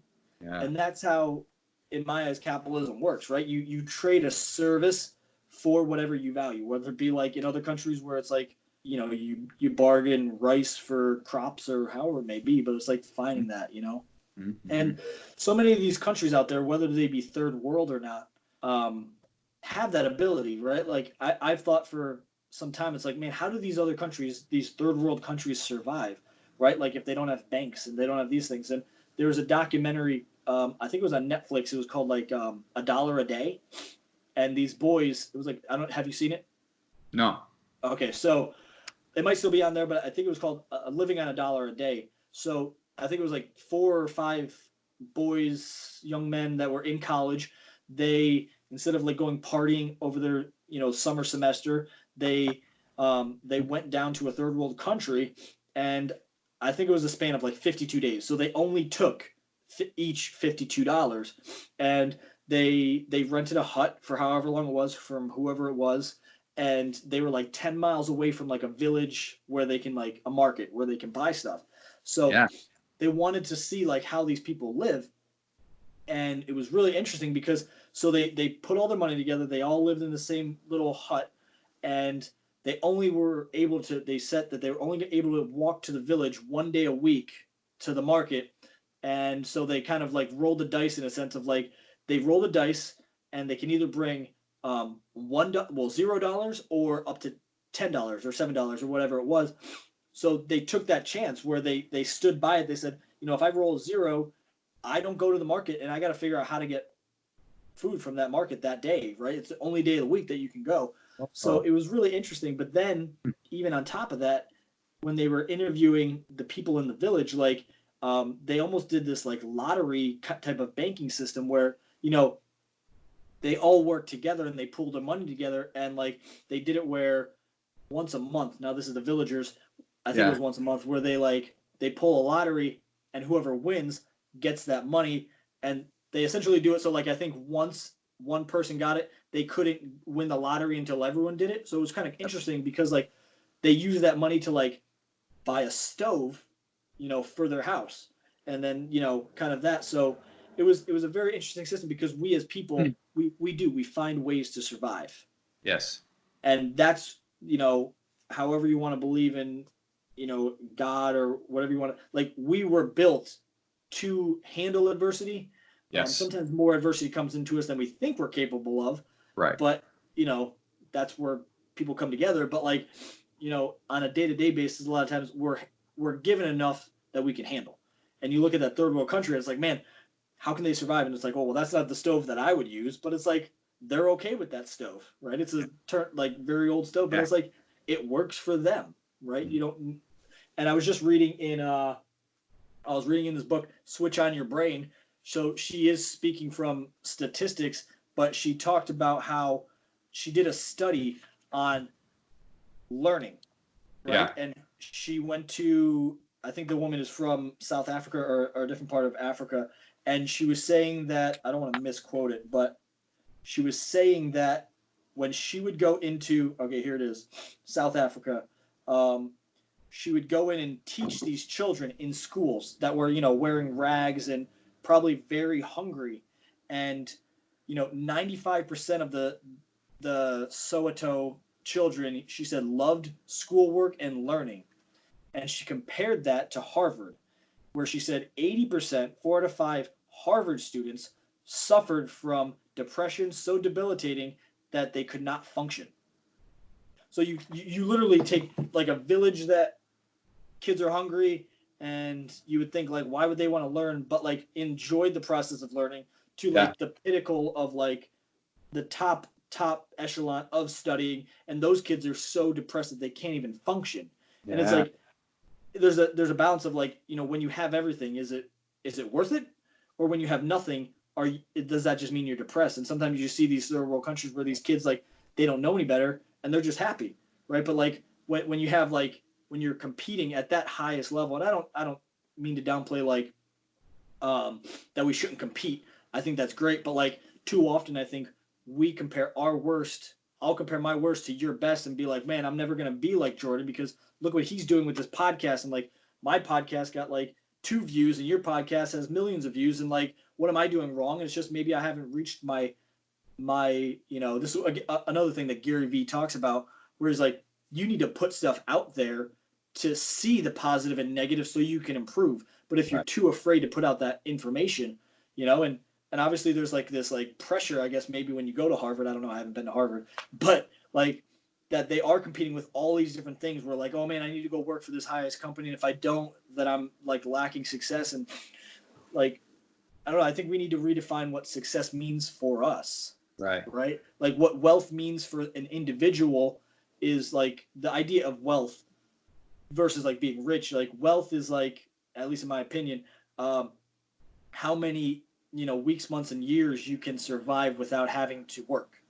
So Right. like if it costs me $100 to live, and I have $1,000 a month, and I have $1,000, well, that's what 10 months. 10 months of wealth, right? So it's like, how much wealth do you need, and yeah, some Right. people have a lot more, and it depends on whether or not. I think if you're a good person and you're doing good with your wealth, you have the ability to I say you should have as much money as you want, because you're obviously going to go do good with it. But Right.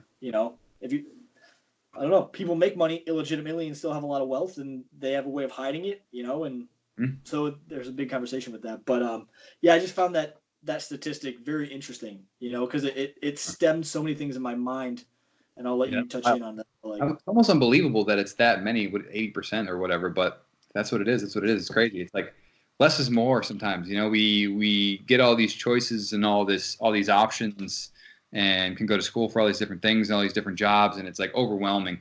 Where like when you find a way to simplify your life, there's happiness in the simplification. Yeah.